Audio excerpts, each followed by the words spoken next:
In Bangalore in South India. Today about 70 Python and PHP programmers work there and build technology for non-profit organizations and small businesses.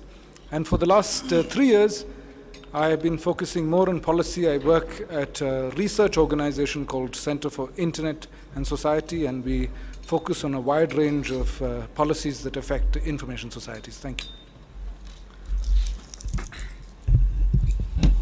Hello everybody, I am Yves Miezon-Ezo, one of the FOSS administrators. I have several casquettes.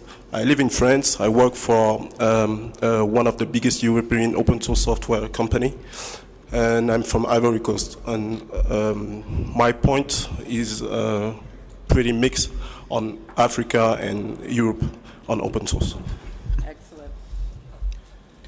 Hi, my name is Satish Babu. I am from the International Center for Free and Open Source Software, which is a government institution based out of south of India in a province called Kerala. My background is basically I come from the development sector and also the industry. I was an entrepreneur for about 12 years, and right now I'm with the government. Thank you.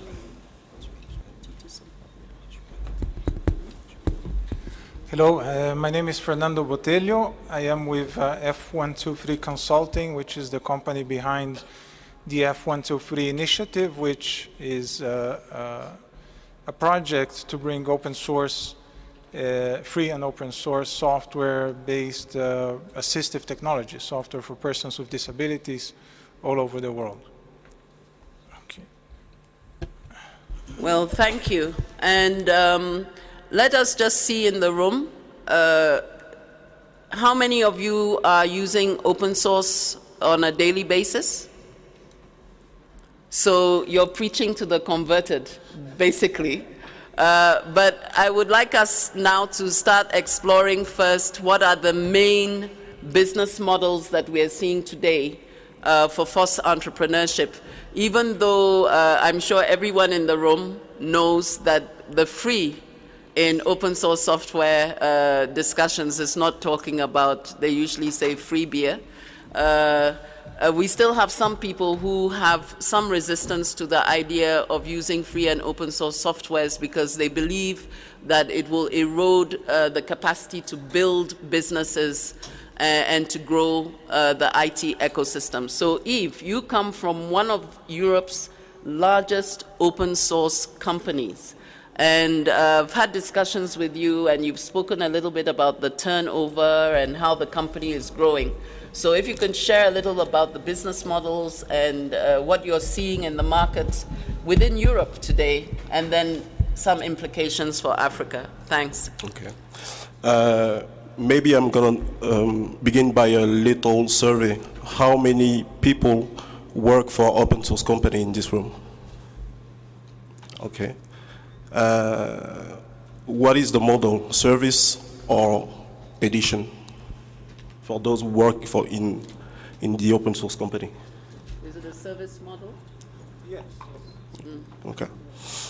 Okay, so I have the chance to have worked for several companies in France dealing with open source, and each of these companies uses different models. If I have to display them, I would say there is 5 models, 5 open source models. The first one, and maybe the oldest one, is the community model, aiming to give service to clients with only community open source software. The second one is the service one. The service one is close to the community model, but it's aimed maybe to package software and to make it only a global solution. This approach looks like editors companies because they use some kind of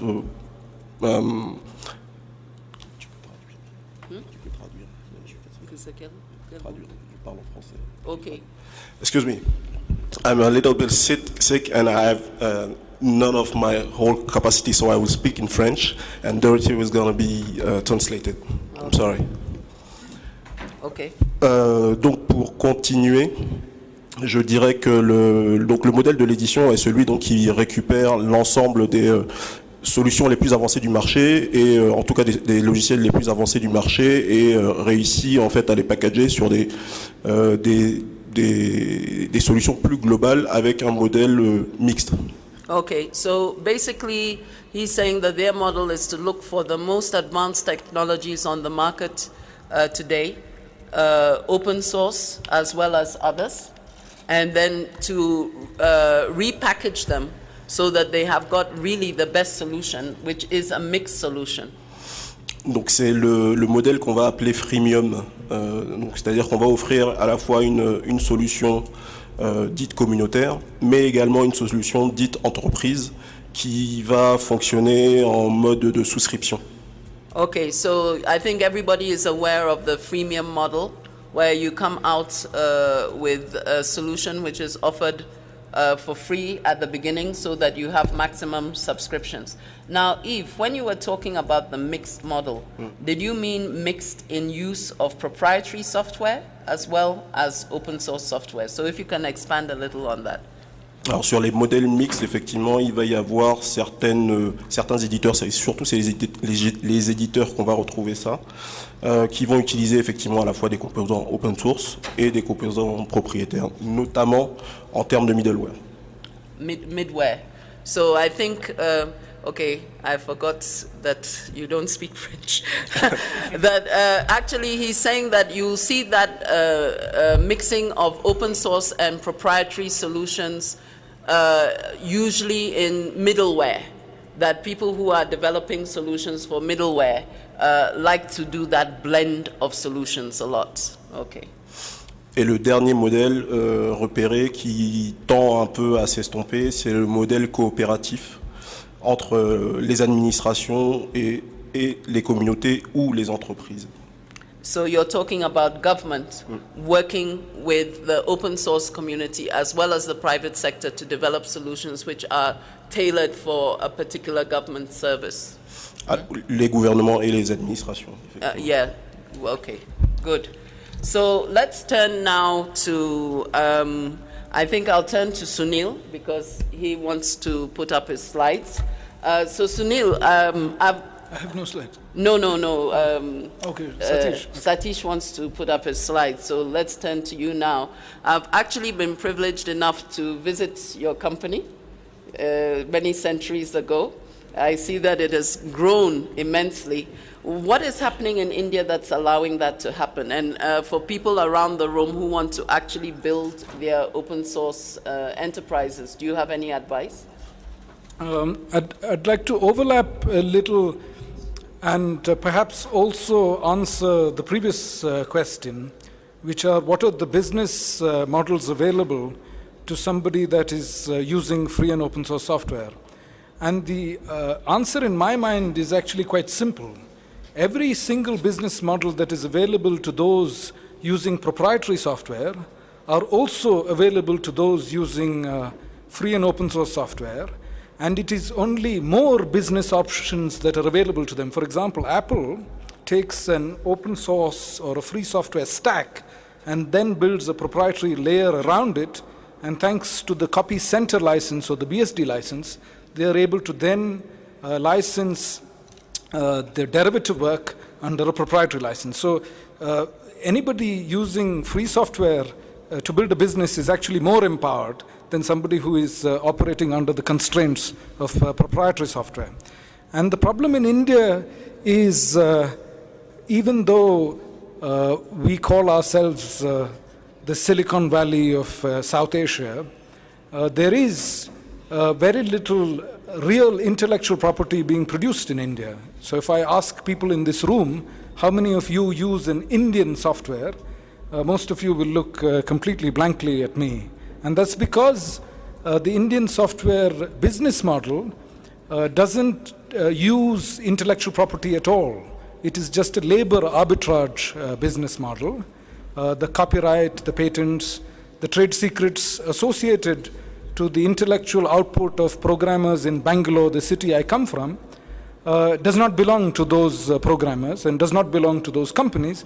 It belongs to the people that have actually given the contracts.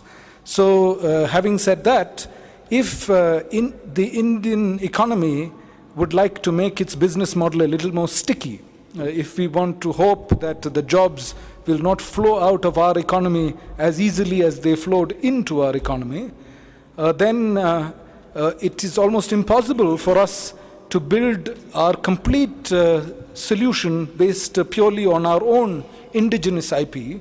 We must use free software as a launch pad to either produce even more significant free software or, like Apple, produce proprietary technologies. Okay.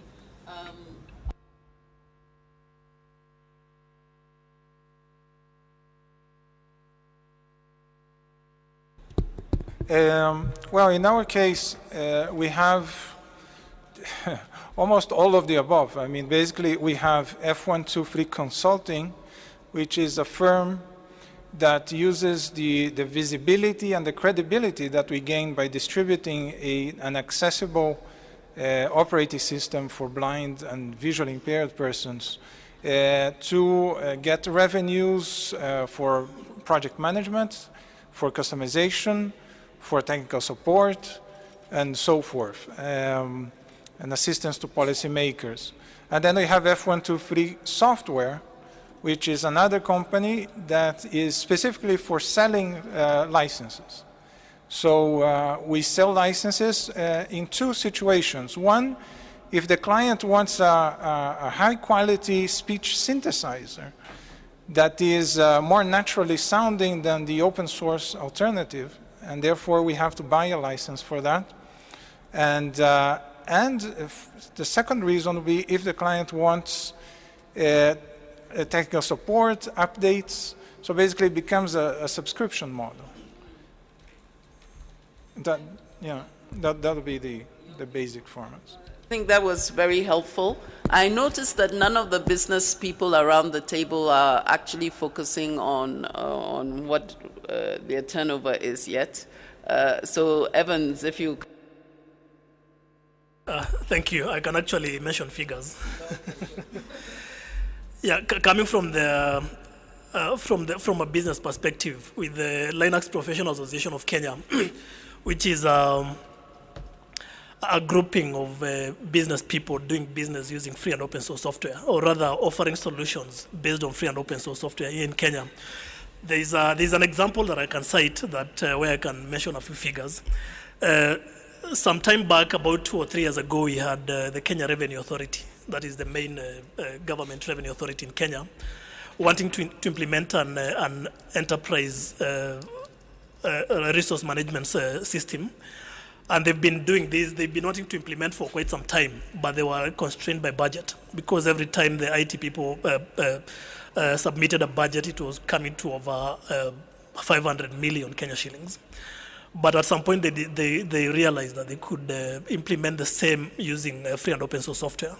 And the company that ended up winning the tender to implement for them, which is an open source software consulting company locally, was able to do that for like 10% of the cost, for actually less than 50 million.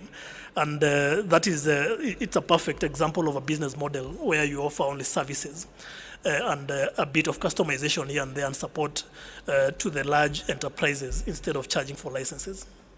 Yeah. Satish. Thank you. I'm going to be a little away from the numbers and stuff like that. I'll eventually come to this issue about FOSS-based enterprises and their relevance in the contemporary economy. But for me, I think most people here are already exposed to open source, so I don't have to really kind of preach.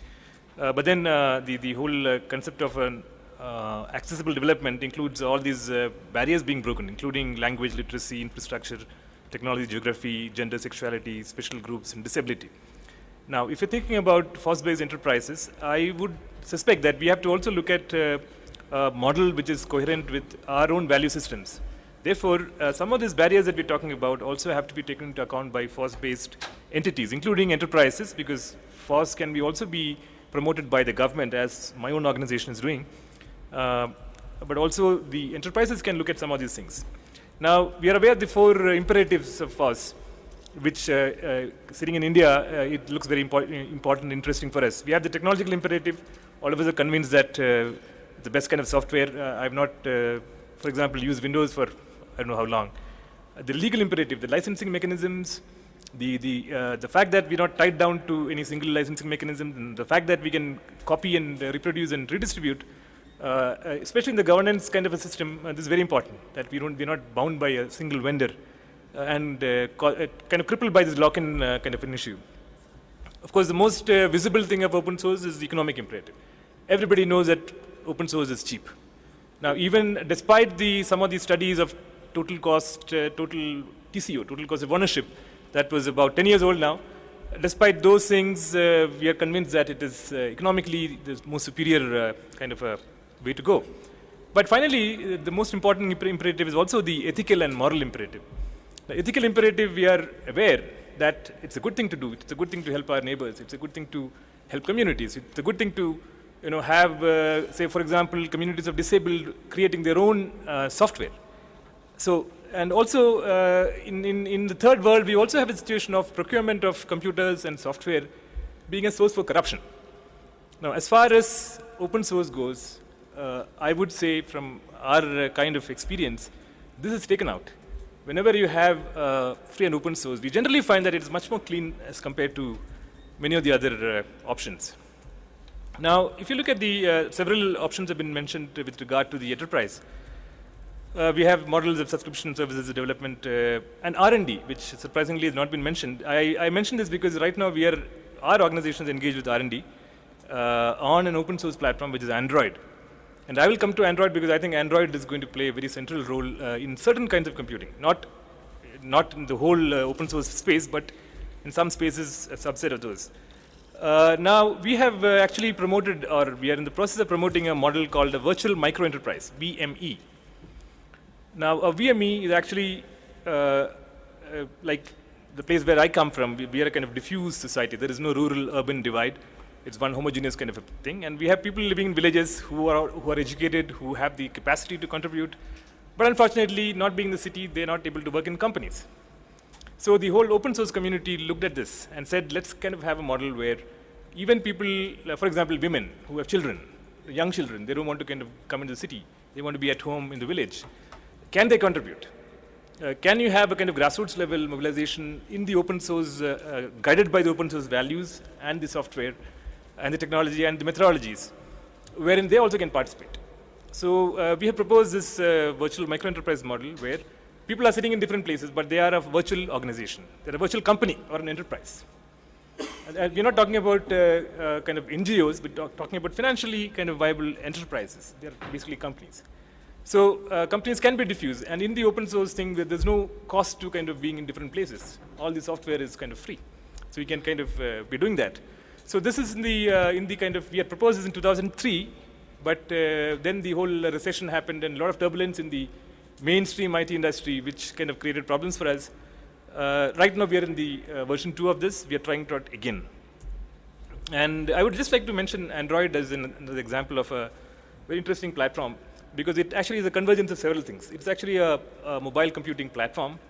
It is open source, and it allows a very flexible kind of a paradigm of programming. And as a programmer, I'm excited by the fact that we can do many things in Android that we could not do otherwise. Now, even just to give an example, for the disabled, for the blind and deaf, multiple disabilities, we are actually experimenting with an interface where you take the mobile handset in your hand and do that. That's a 3D gesture. Now, we are aware of gestures on the touch screen. You do that tick, means call my wife. That gesture we are aware of. But a 3D gesture, no, we're not aware of. But we have started working on this as R&D. Now, this is possible because this is open source. If Android was not open source, if it were not open source, we wouldn't have been able to do this. So I see a very powerful synergy coming to. Now, this is to state on record that Android is not perfect. Richard Stallman has come out 2 weeks back saying Android is evil. Now, well, I would not kind of to go to that extent. But of course, he was speaking half jokingly, because right at the end he says, look, compared to some of the other companies, Android is really a big step forward. So I'm saying Android, not just as Android, but also as an open source platform, there is a lot of scope. So I would stop here and maybe take questions. Thank you. Yes.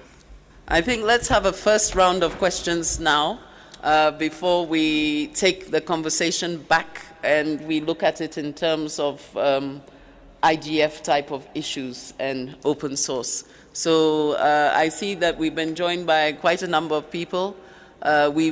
So far, everybody here seems to be using open source on a daily basis, and I'm sure it's beyond just Firefox.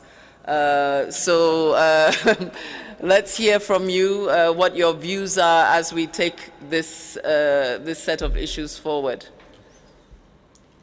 Hans? Yes? My name is Jude, Alcron Africa, here in Nairobi. And one question I want to find out is what effort is being done by people like Evans to propagate open source in African countries and especially in schools, because what I see is a lot of emphasis, especially in schools, on proprietary software as opposed to open source, and I feel that there has to be a concerted effort to encourage open source as well as proprietary, so that right from the stage where children are in school, they know about all these different kinds of software and will be able to make a choice as to what platform they want to work with. I don't know what effort is being done about that. Thank you. Thanks. Let's have about 4 more. There was someone over here. I saw a number of hands. They've disappeared. Yes, Fatmata. Thank you, Dorothy. My question is again for Evans. I would like to know if I really understood what you said about the Kenyan government. Are you using FOSS for the government? Thank you.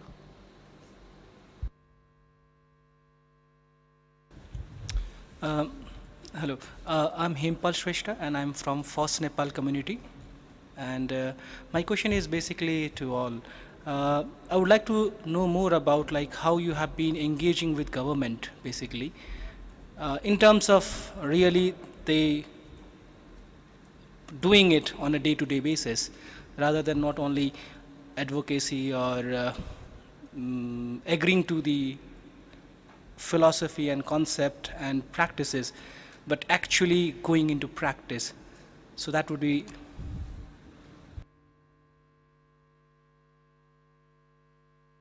Good. So let's start and we'll go around the table, starting with Fernando first to comment on that. I think the Brazilian government has actually come out very clearly with an open source policy, but does it work?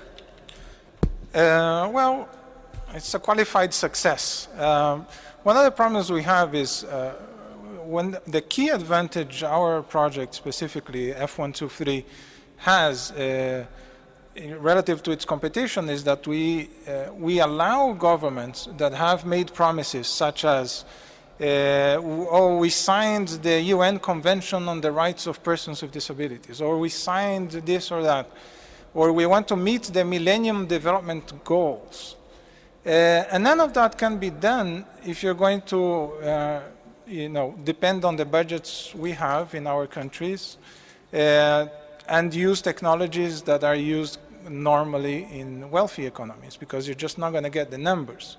If you want to do anything scalable, you're going to have to reinvent the problem, basically. So what we tell them, hey, for the same resource that you can reach 1,000 people with conventional solutions, with us you can reach anywhere between 10,000 and 50,000. So we dramatically changed the formula for them. And I think that's key, because suddenly, instead, in the case of our project, which is focused on persons with disabilities, instead of them being limited to a few NGOs in the larger cities and dependent on donations quite often, and helping 20 to 50 people in each NGO, suddenly they can dream and they can plan on having an accessible computer or more on every single public school in the country. Because the differential is huge. A conventional solution for a blind person is about $1,100 just for the software, where ours goes anywhere from $20 a license to $50. The other thing I think Fernando, can you give those figures again? $1,100 for one license of a proprietary, the most widely known and used proprietary screen reading software for blind people. And between $20 and $50 for our license of F123. Now, I think the other thing that is quite essential is that we, as believers and adopters of free and open source software, present a complete package to the end user, to the consumer, to the client. So we don't come and tell the the NGO or the foundation that wants to help thousands of blind individuals or whatever the case might be. We don't tell them, hey, here's the software, do the best you can, good luck, goodbye. We come to them with a complete solution. We have documentation that is Creative Commons. We have software that is open source. We are developing next year a distance learning platform. Well, the platform is done, right? It's Moodle, but we're developing content so that when they come to us and say, hey, Fernando, we like your idea, suddenly we're going to be able to reach, 50 times the number of people we were able to reach before with the same budget, but all the people we have here, they only know how to use the proprietary software. How can we train all these people? Well, you need a scalable solution to do that. So you train trainers, and the trainers go ahead and spread out throughout the country.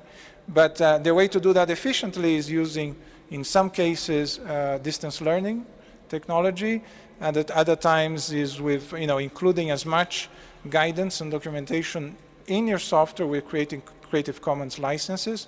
So I think that's one of the important innovations we're bringing, is just having a complete package. Thank you. I have a few comments on the issues raised. My first comment is that I come from a province, the government of Kerala, which was the first government in the world to declare affirmative support for free software in 2001.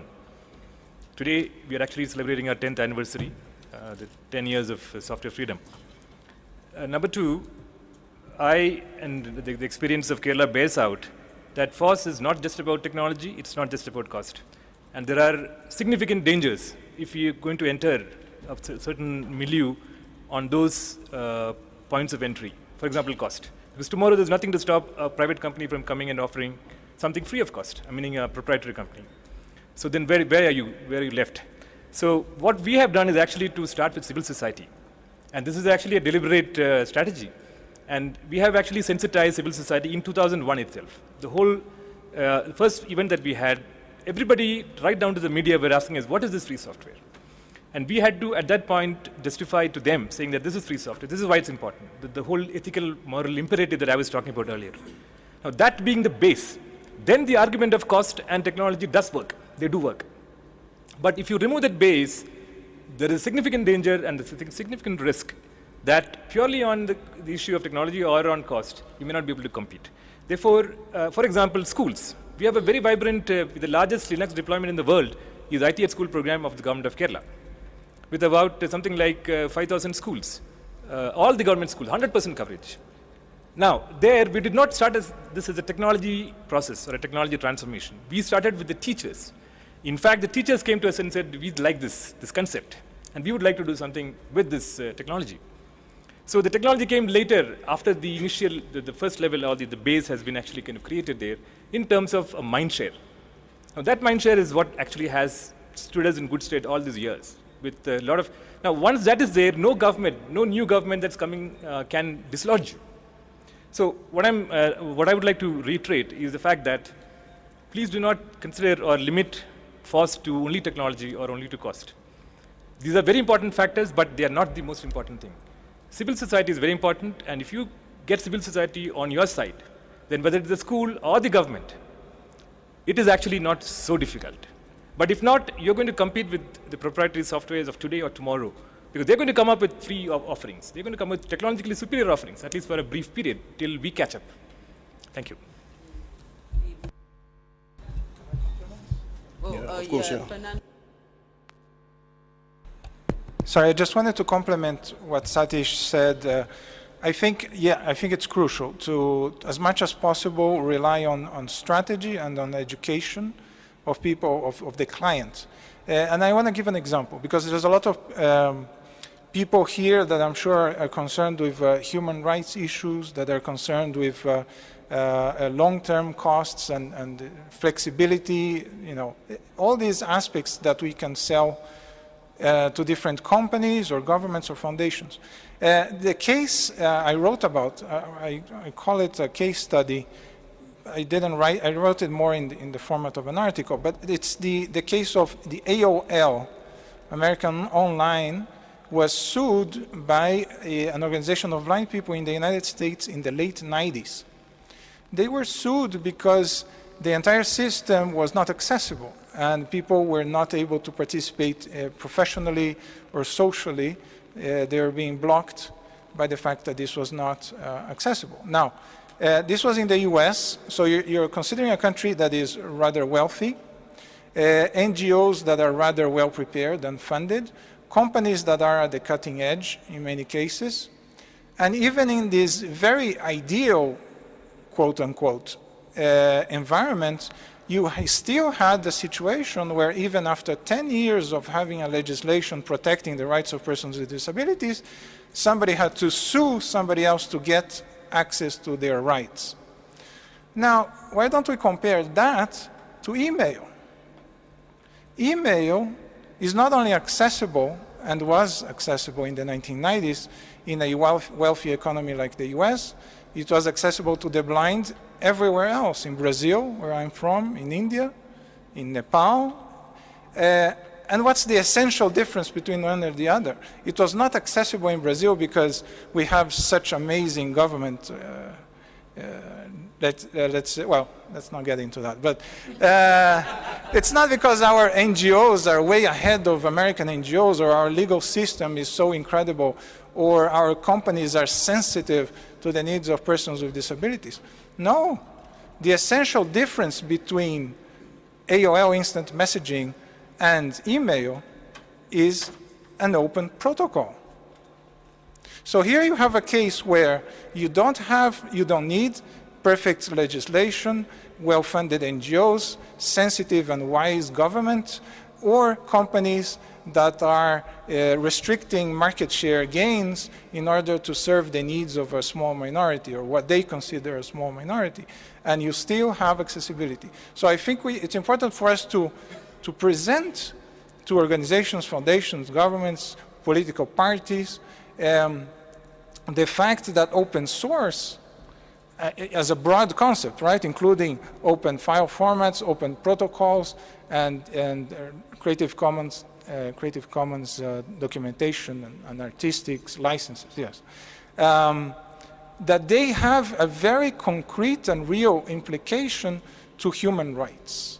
Because when these different aspects of the open source ecosystem are available, openly available, you don't depend on any single software vendor. You don't depend on Microsoft or Eldora or Pine or any of them. If one of them is inaccessible to me, because the protocol is open, I can use another. So there you have a situation where you are able to foster competition without having to guess what's going to be the fashionable technology of tomorrow, because nobody can do that. But if you have a requirement that every company use open protocols, if you have procurement rules in government that requires anybody selling to the government to have open file formats, protocols, and source, then you're ensuring not just today, but strategically you're ensuring future rights for a number of minorities. Well, thanks. I think you've really defined what needs to be done at the governmental level. This work on open standards is quite fundamental to the work of the IGF as well. But Yves, coming back to the business of it. Je continue en français, si tu veux bien. Je vais juste essayer en fait d'apporter un certain nombre d'exemples, peut-être enfin des exemples un peu concrets sur des mises en application, d'interactions avec les gouvernements ou sur le terrain pour répondre notamment à la question de l'engagement. Yes, he's going to talk about the issues of engagement with the governments. Yeah. Alors, sur le continent africain, il y a effectivement un certain nombre d'organisations, associations ou ONG, dont malheureusement ou heureusement je fais partie. Donc je vais vous en parler. On a présenté FOSFA tout à l'heure, donc je vous ai dit que j'étais administrateur de FOSFA. Je vais également vous parler du Chala. Okay, he's going to talk about some of the associations. Oh, sorry. He's going to talk about some of the associations which he's linked with. And you've heard a little bit about FOSFA. He's also going to talk about the forum for the Association of FOSS Business Persons in Africa.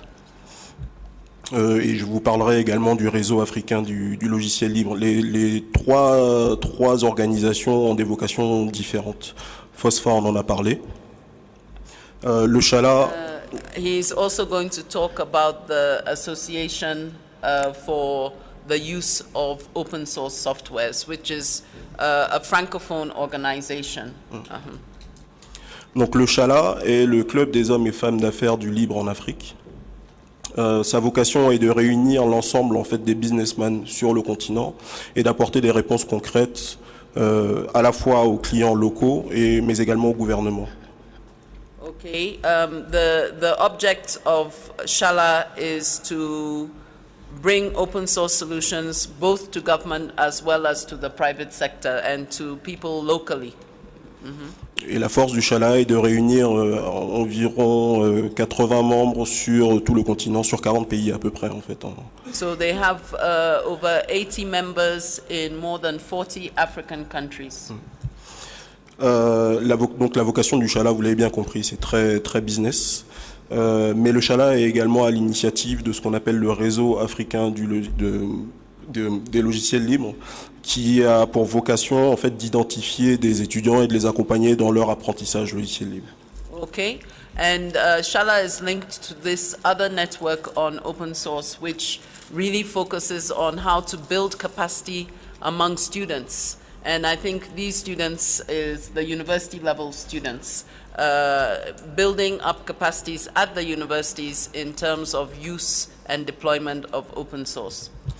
Alors effectivement, bon, vous l'aurez noté, on s'attaque au niveau universitaire et effectivement on ne répond pas à la culture du choix que l'on doit préconiser dès les bas âges. Yes, go on.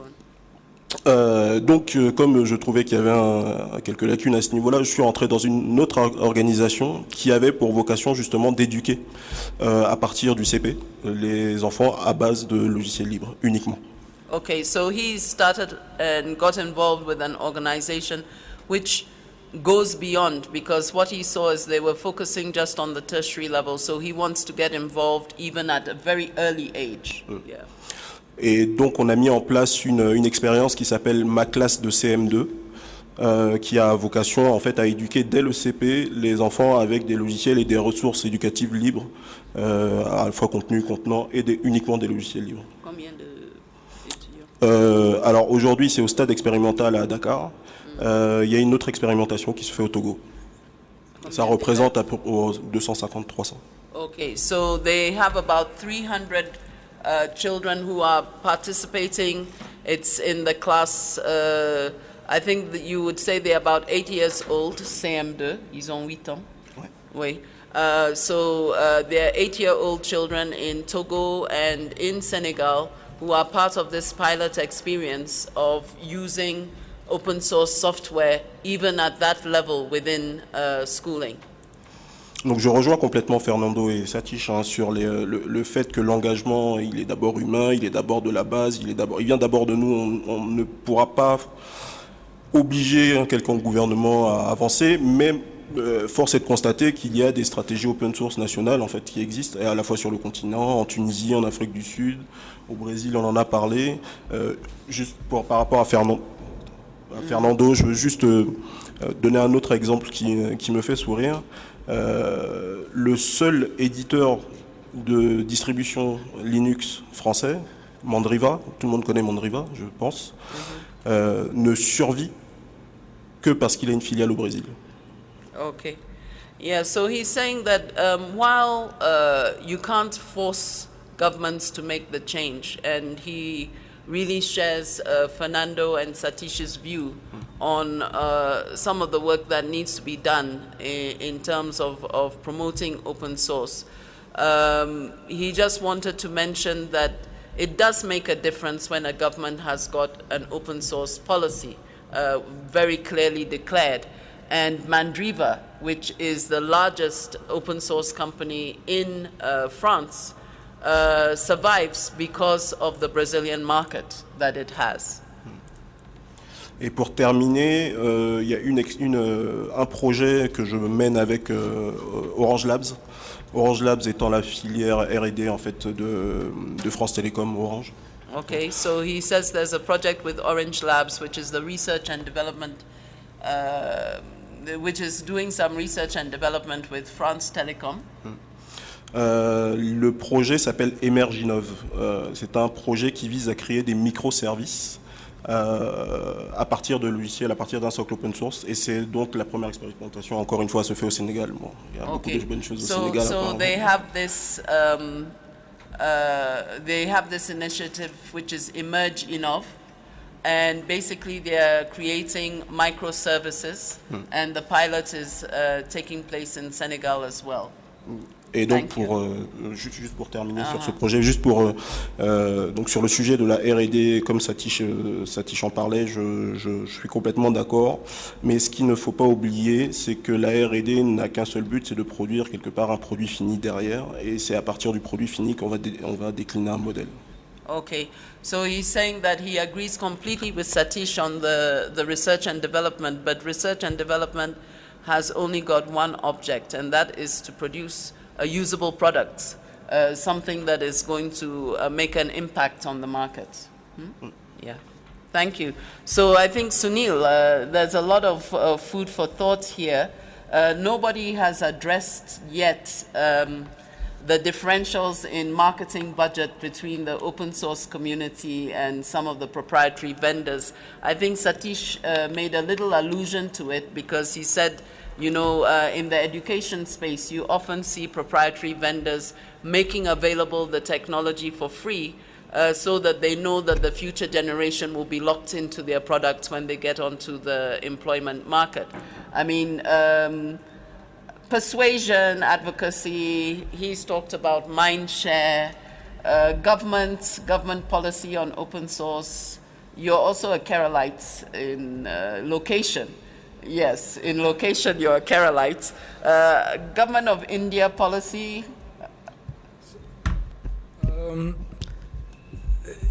In the early days, when I was associated with another UN initiative called International Open Source Network, we thought, this is around 2004, that free software policies at the national level were too ambitious, but we were proven wrong.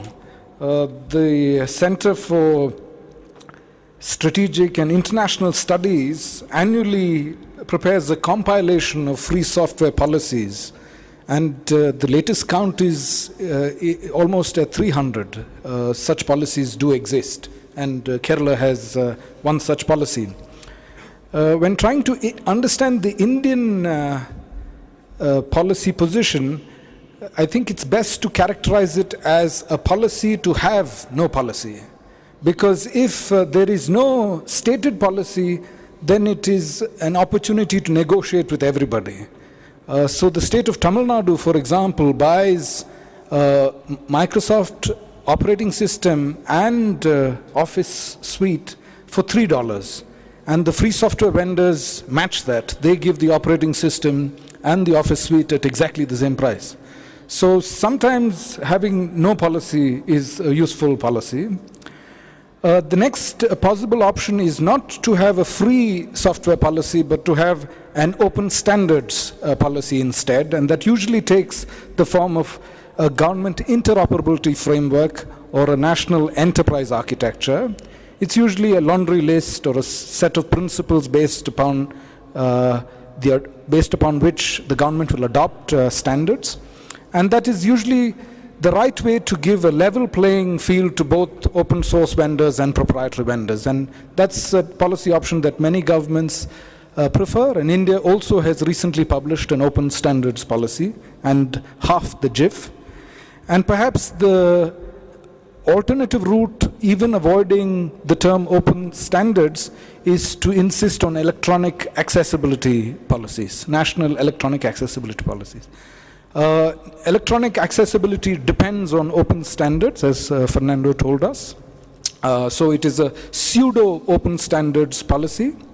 And it's hugely important in countries like India, where it's not just 6% of the population that is disabled, but also 30 or 35% of the population that's unlettered. And for those persons as well, text-to-voice and voice-to-text is hugely important. We have only 12 million persons with broadband connections, but 650 million people on telephone lines. And if there is good text-to-voice and voice-to-text, then e-governance infrastructure that was built for computers can also be used using just an ordinary non-smart phone. So electronic accessibility, even though the entry point is disability, it has a huge relevance for everybody in developing countries and also the developed world. I'm fond of saying that all of us in this room are only temporarily able. As we age, all of us are going to be disabled. So it is completely self-serving for us to think about electronic accessibility in a very serious way. Not to say that there are no clashes. When the state of Massachusetts in the US mandated ODF, the people that protested were the disability groups, because at that time ODF was not as accessible as the Microsoft standard. So it isn't as if there are zero tensions between the various agendas that we need to satisfy when trying to come up with useful policy recommendations. And possibly another space is curriculum reform, which people have been talking about. I'm not so sure in all markets whether mandating just free software in educational context is sufficient. Does that mean that instead of only being employable by proprietary softwares, now the student is only employable by free software enterprises? But there is definitely a very important case, and I'll touch upon two points that haven't been made in the panel so far. The first is exposure to software. We are expecting students of literature to write books, and therefore we give them access to books in the library. We expect students of software engineering to produce or write software, but we don't usually allow them to read software. And open source software is the ideal way in which students will get to read software. We're also hoping that they will hack the global attention economy and become successful entrepreneurs. They have to build a reputation for themselves. And again, contributing to open source projects is a wonderful, transparent, publicly accountable way for a young person, young entrepreneur to build a global reputation. But again, it's not very clear. There are, when we push free software and free culture, sometimes other baggage comes with it. If I look at all the Wikipedians in India, almost all the chapters are completely male-dominated. There is one woman who arrives for one meeting, and all the men ask her for her phone number, and she never shows up for another meeting again. So what is it about free software and open culture in particular that makes it so unfriendly to women? This I don't fully understand, and perhaps we need a lot more thinking. Thank you. Eve, you want to come in? Thanks, I'll not comment on that. But there are some questions that were directed at me, but I want to start with the last question, which is the one that my colleagues are already talking about here. The thing with Kenya, we might not have an open source policy, but we do have some very good laws here in Kenya. The only problem we have is that we never really follow the laws that we have. For instance, we have a procurement law in Kenya called the Public Procurement and Disposal Act of 2005. And within that law, there's an authority created called the Public Procurement Oversight Authority. As LPA, we've been engaging with the PPOA to try and make them enforce the law, because the reason why they are created by that law is to make sure that that law is followed, both in the letter of the law and the spirit of the law. Now, what that law says is that when a government agent is procuring anything, maybe it's a car or it's a computer or anything, they are not supposed to specify any makes or company names or models or anything like that. For instance, if you're a government agency and you're buying cars, you cannot say you want somebody to tender to supply Toyotas or Mercedes-Benzes. What you do is you specify, you give the specifications of what you want, and then you get people tendering, and then you select whatever it is you want to do. But for a very long time in Kenya, we've been seeing that law being flouted quite openly. We've had situations where you'd see an advert in the paper. A government agency wants to buy computers, but they say they want they tender. They ask for people to tender to supply, say, HP computers or IBM computers. And we thought that was very wrong, because the law specifically says that nobody should mention any trademarks or trade names for that matter. And this was also extended into the software section, where they would say they want somebody to supply, say, 100 computers preloaded with Microsoft Windows XP or preloaded with Microsoft Office. And we thought that was also wrong, because the law specifies that they should not mention those names. And the reason why the law says that is so that the playing field can be left level for everybody to participate in the procurement process. And we thought if they followed the law according to the spirit of the law, then people supplying open source software will have the opportunity to participate. And with that opportunity, even the people who sit in the procurement committees will get to know that there is an alternative to the proprietary softwares that are there. We've been engaging them on this, but they have not really enforced it, and we are still carrying on the engagement in the hope that we are going to get them to do that. They've had all manner of arguments about the. Yes. Yeah, no, for the other questions that were targeted at me, somebody asked me about the efforts that we have in Kenya to increase the use of FOSS, especially in schools. I also represent an organization called Kamara Education Foundation, which is originated in Ireland. And what we do there is we provide schools with computers, and not just with computers, but also with the educational training. And these computers are normally preloaded with Ubuntu, basically free and open source software. We also give training to the teachers. There is one district in Kenya where we've given over 200 schools with these computers, and they're running Ubuntu and free and open source software. And we have actually trained the teachers. And we intend to do that hopefully all over Kenya, and basically use that as a model, so that the students who are in school can come up knowing that there is an alternative to what everybody else knows, and basically be in a position to use more and more of open source software. I'm also under FOSS. We have a project called ICT at Innovation, in which we're also training trainers for Linux system administration. And these trainers are mainly coming from universities and tertiary training institutions. And our hope is that they'll go back and establish training academies in their universities and institutions, so that the students who come out of university can also have free and open source software skills to be able to be useful in the market. We also engaged in talks with Kenya Institute of Education, which is the body that is involved with creating the curriculum for secondary and primary schools. And we are hoping that we'll be able to show them the importance of having a FOSS component in the IT curriculum that they create for for schools, both secondary and primary schools. Those are talks that we are engaged in that are continuous. Somebody else also asked me whether the government of Kenya is using open source software, and the answer is yes. Just like I would say everybody here and everybody elsewhere is using free and open source software.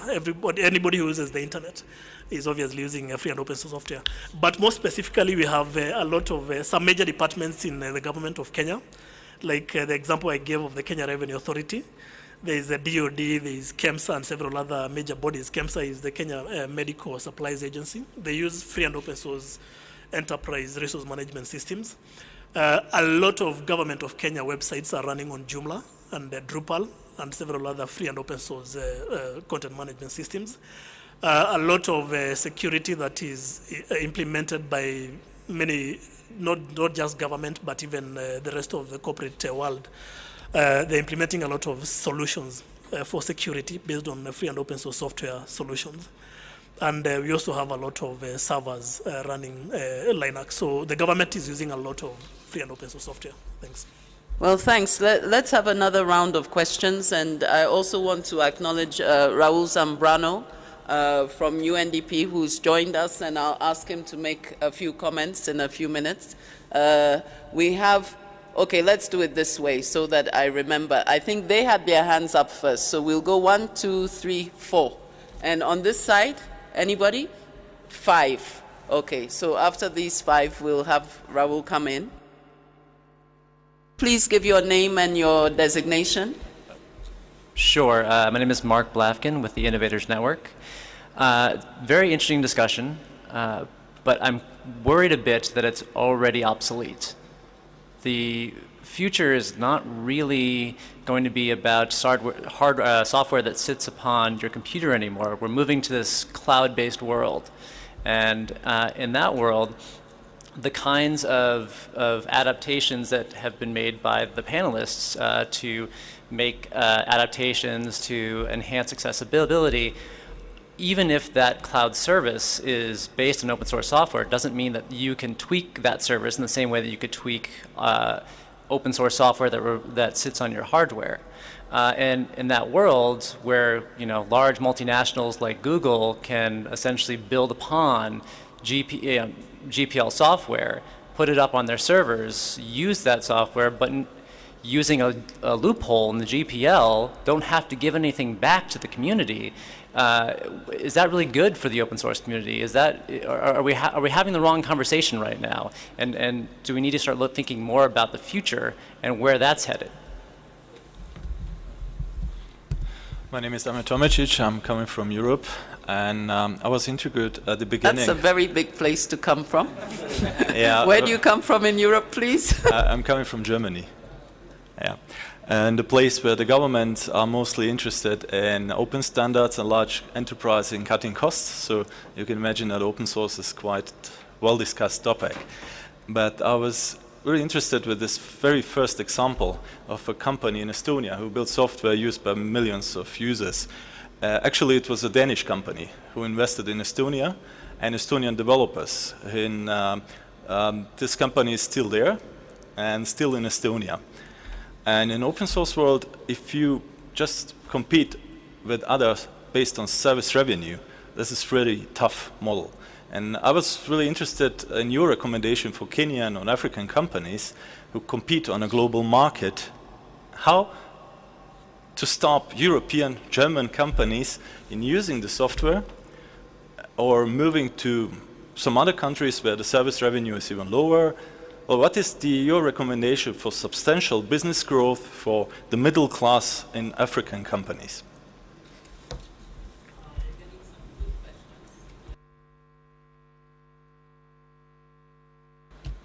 So my name is Pete Resnick. I work for Qualcomm, but in a strange capacity, I should say. I teach a course to our engineers on how to use and distribute open source. I'm also on the IETF steering group.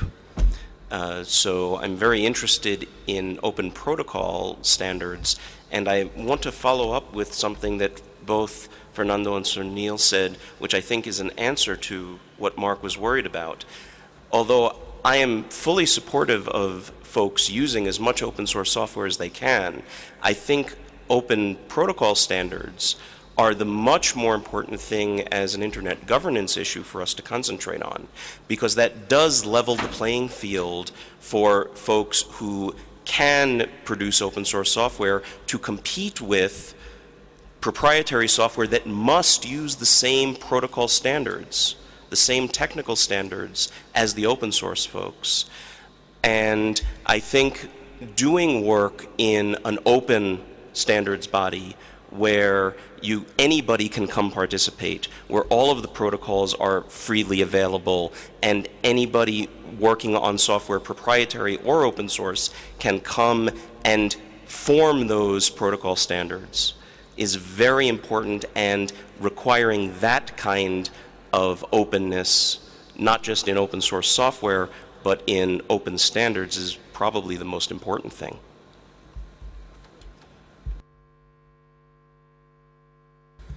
Hello, everybody. My name is Bala from Fansam Foundation in Nigeria, a member of APC. I have a couple of comments and then questions. I think somebody here mentioned something about cloud computing, and maybe what we're discussing here is already getting obsolete. I think that with cloud computing, you have to think about internet access. The access is a big problem in the developing world, so I think that for now it's still very relevant, the discussions we're having here, for applications that sit on your systems, open source applications. One thing that I know, that I've experienced, is that people generally feel that open source is hard to use. No matter how you explain it, people generally feel it's hard to use. So that even when you're going to install it on their computers for them free of charge, they would opt to pay for proprietary software. And so I don't know if there is any suggestions anybody on the panel here has towards helping address some of that, because I face that quite a bit. And then I think I also have a question for Fernando. It's about, this is my first time hearing about F123, and I think it's a good idea, because we have installed JAWS before on some of our systems, and I know how expensive it can be. What I want to know is it so different from the regular proprietary screen reading software? And how much training does an instructor require? And if I wanted to get... If I could come in, I think that is a private business discussion you will have after. Okay. All right. So I think I'm all right now. Thank you. Yes. I think that I will try and answer your question, because I'm actually quite surprised you should say that. We have done some experiments. The center that I am the chief executive of, we run open source both for the back end and the front end. And so anytime we have new staff, they have to use the open source. We use Ubuntu, we use Zimbra, and they adapt so fast. And I have actually had secretaries from my ministry begging me for the exposure on the open source, and they are able to learn it within hours. So I think the question is how much knowledge, how familiar is the person already with a computing environment? But we have training programs and we can pass them on to you. But really, we found that for the normal productivity suite, it is not a challenge for people to learn. If it is the back-end system administration, that's a different story. Okay, so I think we've got a lot of interesting issues on the table. Oh, Kura, I'm so sorry, I forgot you. Yes, go ahead. My name is Kura Fall. I'm, how can I say it, multi-stakeholder IT people working on the private sector and civil society in Africa. I'm from Senegal. I just follow the question from Mark Blackman, I think, about the cloud. And my question is, what do you think, or how do you think the FOSS community can help to follow the trend of the cloud computing and ensure that that Africa or developing country can use the cloud to grow and to prosper? Well, I think this is a good point, Raul, for us to put you on the line. You're coming from a major player, multilateral institution that has invested quite a bit in supporting open source. Where do you see the future for this? And then I'll ask our panel to come in and give their last remarks, as we have just about 20 minutes left for the session. Does anyone else have a burning question? Okay, good. Thank you, Dorothy, for putting me in the spot. I wasn't planning to speak, but I have a speech ready here. I'm kidding. I want to pick up on the first comment of this session that sounds like we are obsolete, that we are discussing old things, and I think I have a sense of deja vu being here because I've been doing this for 20 years. We actually in UNDP, we use open source because of a sheer need to deploy in developing countries in 1993 systems that could actually cater to email access in the country. So we only found a solution which was called open source. And it wasn't called open source because open source is from 1997. So it was just software. It was a means to an end. I want to make that point very important. It's a means to an end. For us, the end is development, which means we need to attack things like poverty, equality, information access, and all those things. Like in India, they have a good example on this. So I think the future of this has to be done on three different points. One is on innovation at the local level. This is very important. Think about Einstein. I can read the papers of Einstein, but I don't understand them. Okay? So I cannot develop an atomic bomb, even though it's free knowledge. So if I need to have innovation, I need a body of people who can actually understand what I'm getting. So if I have a body of knowledge called open source, for me it's useless. If I cannot read, I'm illiterate. So I need to create that body of knowledge, that cadre of people who can actually understand and piggyback on this and then create at the local level solutions. That's very important. Innovation is very important. Why? Because otherwise we have to pay somebody else for licenses. I have to pay for somebody else to innovate for me. And those innovations are done out of my context. So I need to localize innovation. And it's important for developing countries to have their own innovation, licenses and whatever for their own purposes, GPL or whatever. The second one is entrepreneurship. Usually we think because open source is free, there's no business here. And you get comments from companies like Microsoft and others saying, no, we have in country X 3,000 companies selling X amount of dollars per year and 10,000 jobs on the line. And you want us to close those companies and have no jobs? Well, the answer is no, I don't want that. What I want is to create a similar ecosystem of jobs for open source. So I need entrepreneurs who can do innovation and have incentive to create a company to cater to open source, right? So it's a business model. I create jobs, and this is going to have a multiplier effect in the economy. And I can also tackle development issues because people who innovate at local level, they will actually address what they see in the communities, not what they see up here. Very important. And the last one is something that Brazil has done, and I don't know if you mentioned this, Fernando, which is called public software. Okay? What happened? Brazil, as you explained, I missed that part, but I guess you explained this. Brazil was trying to implement open source, but GPL is only in English. And Brazil actually asked Stallman if he can have this in Portuguese. And he said, legally, we cannot have this in Portuguese. So you cannot do a contract in Portuguese because you have to quote an English-based GPL license. So they came with a different license, which is public software, which means what?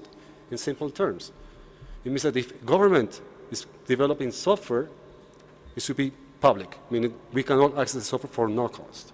So if Ministry X has an application for health delivery of malaria and tuberculosis, that money is public. That software is public. It should be shared for all the different ministries. Okay? So it's beyond open source. It's an innovation trying to get rid of this open source versus proprietary software. And it's a means to an end, because what we want in public sector is basically to be efficient. So if we invest $1 million in open source, because open source requires development, I can still duplicate efforts. I can have the same application in different ministries, open source, but still hiring different companies to do open source. So I'm actually duplicating. The idea is that if we have this body of public investment rationalized, then we will save a lot of money and we can invest in other things like capacity building and information access, whatever. So I think those 3 areas are important. Thank you very much. Thank you very much. I see that Pierre Danjinu has also joined us, so we'll let you comment in a few minutes. But I think we have a very important issue on the table. Does the fact that we've moved to the cloud make this discussion redundant?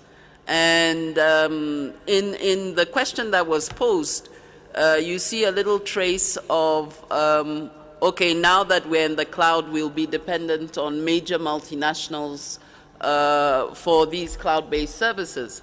But we can have national clouds, and I think that is very, very important. Mark, do you want to comment on that? I can see you itching. Well, of course you can, and but I think the point more is that there's a loophole in the GPL as it exists today, which allows a company that is providing a cloud service like Gmail to build upon all of these wonderful open source inventions and not give anything back, because they're not distributing it physically or via to your laptop in the same way. So it could essentially ruin the grand bargain which makes the GPL and makes open source possible. And that at the same time, if you want to adapt Gmail to have better accessibility features, you're blocked. Yeah. It's no longer within your control because it's not on your hard drive any longer. Yeah, I think that's a very good point. Let's see, I think let's ask Evans to start off. We'll start off from the other end this time. Thank you. I think to just comment on that, I think the cloud is basically, you could say it's here with us, but in Africa, the future takes a bit longer to arrive. And I'm talking from experience. I'm also a businessman selling software solutions, and I've tried in the recent past to sell cloud-based security solutions for vulnerability management. And there's nobody, from the smallest guy to the biggest multinational in Kenya, would want to buy a security solution for vulnerability management based on the cloud, knowing that they are not going to have their security data in-house. And there's a very big problem there when it comes to cloud services. But I'm not saying that it's not going to happen. It's going to happen. But before it happens, it's going to be quite a bit of time. And in the meantime, you'll still find everybody is still going to be using their desktop applications. Microsoft will still be rolling out their Microsoft Office, and they'll still be making money on it. And you're still going to be rolling out our Open Office and making people save money, and thereby increase accessibility to people who cannot afford to buy that expensive software. So I think in that regard, this discussion then is not obsolete. And again, what makes it not obsolete is that what we are discussing, many times we have people confusing the open source discussion to be a discussion about a product. But it's not. Many people will confuse the discussion about open source to be a discussion about Linux. But the discussion we have here is about a model for developing software. Whether we are using software on our desktop machines or we are using software on the cloud, technology on the cloud, we are still going to have to use software. And we can be able to build our own capacities to develop our own clouds that we can control ourselves. And to do that, we need skills. And we need skills in systems and solutions that we can be able to afford. And that also goes to answer the lady who asked about our efforts to support the move to the cloud. As FOSS, we have, as I mentioned, the ICT at Innovation Program, where we are basically trying to build capacity by training system admins with Linux skills. And we are hoping that these are going to be advanced Linux skills for them to be able to not just implement Linux and open source solutions where they come from in the organizations, but also to be able to have advanced skills where they can be able to implement cloud services if need be. Because at the end of the day, cloud services will run on operating systems, and you need capacity to be able to support those kinds of operating systems. Thank you. Sunil, I think there are a lot more questions still on the table. When it comes to cloud computing, perhaps we have to begin with the question, is cloud computing regulated at all?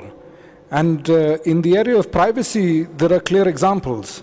The Canadian Privacy Commissioner and judges from different states in the US often put together a list of improvements that they want implemented on Facebook or MySpace, and those improvements or recommendations are usually implemented by those companies, even though there isn't extensive government usage of these platforms, or the primary rationale behind that commissioner's action is not the state's use of this infrastructure. Indeed, the problem highlighted by Mark and Pete is absolutely a real problem, and Fernando might correct me, but as far as I understand, Google Apps is not really accessible. Even the calendar is not really accessible, and perhaps the document editing software is also not very accessible. And we need to divide it into two distinct problems, especially when it comes to states' use of cloud infrastructure for e-governance. Recently we heard that the inaugural speech of an elected prime minister in Europe was first put on to YouTube. So that's the state standing behind a corporation and acting almost like a salesperson, endorsing that corporation's technology platform standards. It is unavoidable to some degree, because the public sphere on the internet is changed rapidly. There are no parks or public parks. Public sphere today on the internet are private cafes, which are mediated by large private organizations. So you can't ask the government to go to the empty public park and try and gather an audience. It is only natural that governments will have to move on to platforms like Twitter and Facebook, etc. But the two issues are data interoperability and the platform interoperability.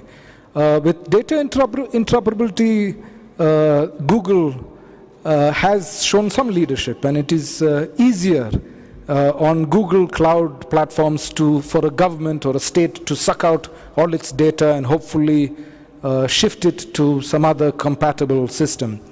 But with platform interoperability, with the public-facing interfaces, there is indeed still a problem. And I think competition law or a variety of other policies could be used to insist that these corporations make tweaks so that it becomes more, so that the end configuration supports and protects public interest. Whether we'll be able to plug all the leaks in the GPL license, I don't know, and I don't think that is necessarily the path that we need to take. As I said, privacy regulation already occurs on the cloud, and this is just another form of perhaps anti-competitive regulation that might be necessary. We need not plug it through the legal route, in my mind. Je n'aurai pas de réponse technique à apporter, mes collègues le feront beaucoup mieux que moi. Mais par contre, sur le côté des licences, je pense que ce qu'il faut également prendre en compte, c'est que les licences et la philosophie open source, c'est d'abord philosophique. On n'oblige personne à faire quoi que ce soit. C'est d'abord basé sur l'engagement, c'est d'abord basé sur la confiance. Et c'est basé sur la croyance en un développement d'un certain modèle. Et puis, c'est ça qui fait avancer les choses. Well, what he's saying is that he wouldn't like to comment too much on the technical aspects, but speaking about licensing, the open source licenses are based on a certain philosophy and trust and confidence levels. And so it's, this is where he really sees the issues. Alors ensuite, effectivement, on y a l'exemple de Google. Bon, il est ce qu'il est. Mais l'enjeu pour moi est un peu ailleurs. L'Afrique, c'est bientôt 1 milliard de personnes. Et c'est plus de la moitié en fait, de cette population-là qui a moins de 15 ans. Donc s'il y en a qui arrivent à jouer le jeu de l'open source et qui arrivent à produire du contenu, à produire des ressources éducatives libres, à produire des logiciels, même si on est infime, ça, c'est important. Même si on n'est pas peu nombreux. Okay. Ça, c'est important. Et si ça n'était pas important, si ça n'avait pas de poids, si ça n'avait pas de pertinence, on ne serait pas tous là. Okay. So what he's saying is that Google is what it is. He's not going to comment on that. But for him, the real issue is that in Africa, we are soon going to be, well, I think we are over 1 billion people already. And about 50% of that population is under the age of 15. And it's very important that we develop the skills that allow us to build and create software. And if that wasn't important, we wouldn't be sitting here. I think that's it. Thanks. Satish? Thank you. A few comments on the issue of the cloud. Having seen the GPL evolve over the last 10 years, I don't think the last word has been said on either the GPL or the cloud. Both are co-evolving. And I think into the future, there will be more changes. And it is not as if either the GPL is going to be static, nor is the market and the likes of Google's or Amazon's going to be static. Things are evolving, and I think it is a progression. Right now, there may be a phase difference that GPL is a step behind, but tomorrow it might catch up. So that's the way I see it, because there was always this tension often between certain kind of segments of the market and GPL, and they've been resolved. Secondly, as was mentioned earlier, there could be private clouds, hybrid clouds, public clouds, all kinds of clouds. And the state or the government can have their own version of the cloud, which are not governed by, or governed by whatever other, licensing mechanism that they want. So I would also like to briefly respond to the points raised here right now. One is on innovation. I think FOSS is natural for innovation. The local problems get local solutions because it decentralized forms of production of software. This point about ecosystem and entrepreneurship, I think, must be emphasized. Again, I would like to reiterate that FOSS is not just about technology, it's about a larger kind of grouping of technology and the social aspects of technology, including entrepreneurs, including a variety of players, including civil society advocates perhaps, that constitutes the ecosystem of free and open source software. And I think entrepreneurship is definitely a very important part there. But also, we also have to foster the other components of this ecosystem in order to ensure that FOSS is a long-term kind of a solution. And lastly, about public software, as in many cases, for example, in research, in medical research, in the US government funds most of the medical research. And the government is now coming out and saying you cannot lock up publications. You cannot lock up your papers, whether it is whatever be the publisher that is there, Elsevier's or whatever else. You cannot lock up your publicly funded findings under such kind of things. And so please go open. So open access publishing, open access archiving, these are coming out because definitely anything funded by public money must remain in the public domain.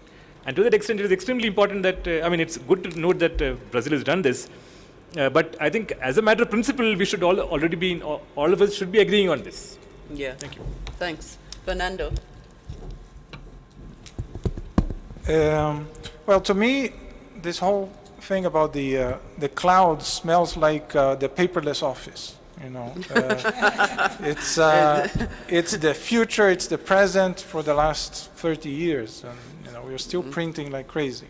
Yeah, more than before, exactly. But I don't want to. Basically, what I'm saying is, I think just like my colleagues have said, the GPL is really the codification in legal language of principles and ideas and concepts that we have become more and more aware about. And and it's not supposed to substitute for wisdom. It's just giving legal structure to make it practical to be wise. But as we learn the vulnerabilities that we subject ourselves to when we use the cloud, we are going to include those. We are going to codify that into the GPL or into some other tool. But in no way, I think, anything is automatic. And I think we're still learning about the cloud, about the vulnerabilities. It's a little too obvious to say that the cloud is a little too optimistic for anything that is mission critical in most countries in Africa and Latin America. I'm just not going to put something that is critical to me on a cloud-dependent service and be vulnerable to electrical brownouts, blackouts, and all kinds of telecommunication problems and so forth. And even in the United States, a bunch of companies are learning that, hey, I cannot be completely dependent on these outside people for something that is mission critical. You know, we've had already some bankruptcies where the cloud company went under and the clients lost everything they had stored in that company, and that was in the US. So I think society is still learning how far to go. It's easy to get into the cloud if you're doing entertainment, if you're doing Facebook, you know. I mean, how critical is it that my status cannot change today because there's a blackout? But, you know, when we go beyond that and we're really trying, you know, figuring out how far to go when it's something critical to the business, then it's a whole different story. Okay. Well, I can ask you to give our speakers a round of applause because it's really been quite an interesting session. What's very clear is the technology is changing. The situation in our countries are changing, but there are very clear examples of best practice that we can draw on, even as we strive to be pragmatic. And I think that what has impressed me is even as we embrace the philosophy of open source and the open movement on which it is based, there's a great deal of pragmatism when it comes to the entrepreneurial level. There was one question which wasn't answered, and that was the question about the European companies coming in. What I will comment on is I have actually been very impressed by the lack of interest in European and US open source companies in trying to understand the market in Africa. So I don't think that that's our concern, that because they are open source companies, we'll be more concerned than all the other companies which are trying to sell solutions on the continent. But what is very clear is that, as Raul commented on, open source allows us to build an ecosystem of enterprise wherever. Yes, you want to comment? Was that your question? No, actually not. I want to comment on comment. That was my question. I definitely agree that innovation and entrepreneurship is the most important thing. My question was, what is your recommendation for the business model that will allow actually to build this ecosystem? Because competing on service revenue is a challenging thing. And that's what I was asking for. Okay. Well, I think it will continue to be a challenging thing. But was it 10 days ago, a number of our governments signed on to the Open Government Partnership. And that Open Government Partnership, I feel, is very much related to all the work that has gone on in terms of public license, in terms of open data, all the work that has been done by the Creative Commons group. And we're going to see a whole lot of changes pretty soon, I think, as more and more government services come online and are in the digital space. So I think that there are a lot of things, once that happens, that gives a lot of opportunity to new companies to come up because it's just the extent of the business which is available. And in many African countries, well, let me not comment on because Africa is a continent, but you have a large proportion of business which is within the framework of government procurement. So that whole movement is going to be a game-changing one. You know, I'm not sure if I've answered your question from the expression on your face, but anyway, we'll discuss it later. I was actually making summing up remarks, and I think it's very important that we really explore the open protocol and open standards area that has been raised in this particular meeting. I think it gives us an area where we do not have direct conflicts and everybody can recognize the value of the work that is being done to anyone who is interested in business.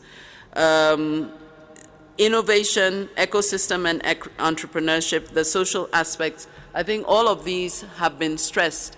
And we've been given some very good business models, which I think, as Sunil said, apply to everyone. But then we've also been given some business models that are specific for the open source community to address. I will just say that I'm very proud. I was telling people just before the session that one of the things that we have done at the center which I head is to create millionaires by training people on how to do business using FOSS.